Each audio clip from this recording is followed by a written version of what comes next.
Nous allons voir maintenant comment utiliser la fonction logique si. Comme son nom l'indique, cette fonction permet d'effectuer un calcul en fonction d'un paramètre spécifique. Si quelque chose, alors on fait le calcul.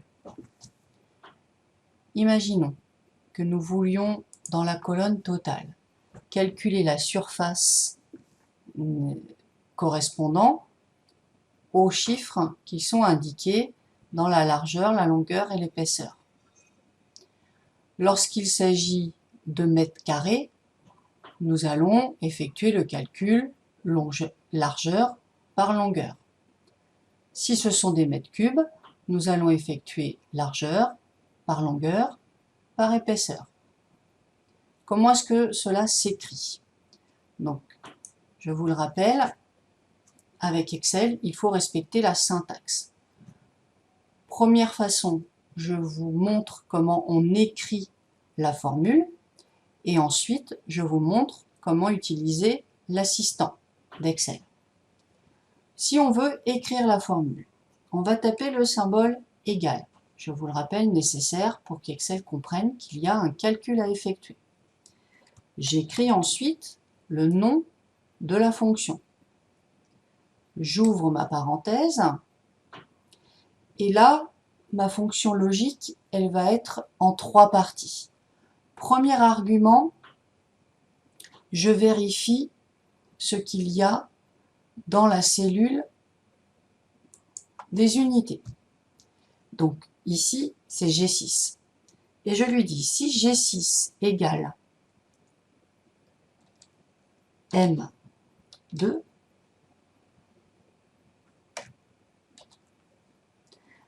alors, avec un point virgule, on calcule largeur multipliée par longueur, sinon,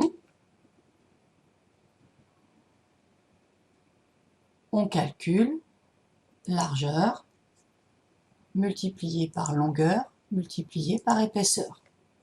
Et on ferme la parenthèse. J'explique.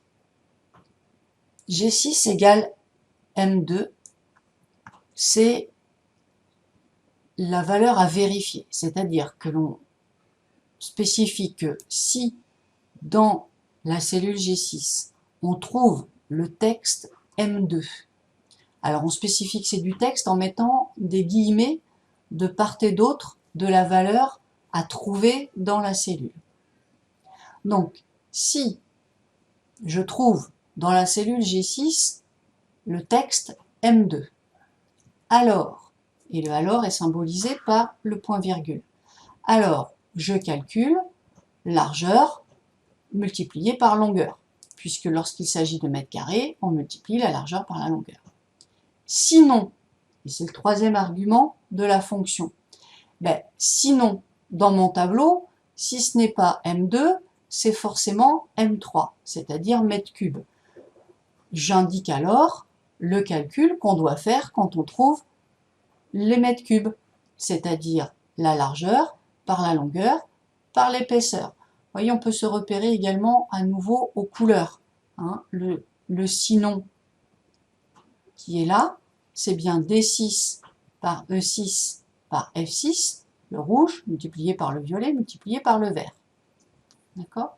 Donc ici, on a bien une logique qui est, si je trouve dans la colonne G M2, donc le texte, le caractère M et le caractère 2, alors je calcule la colonne D par la colonne E.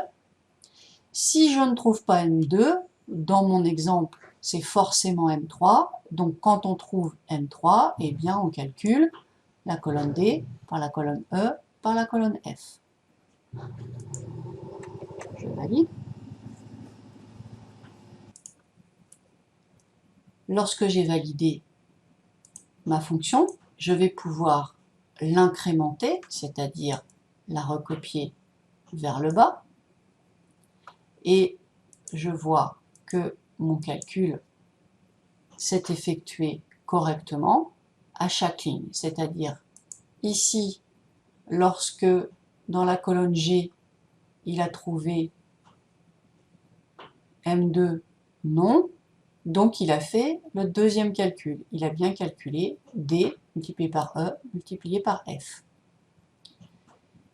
Ici, il a bien calculé largeur par longueur, et ici, il a calculé largeur par longueur par épaisseur.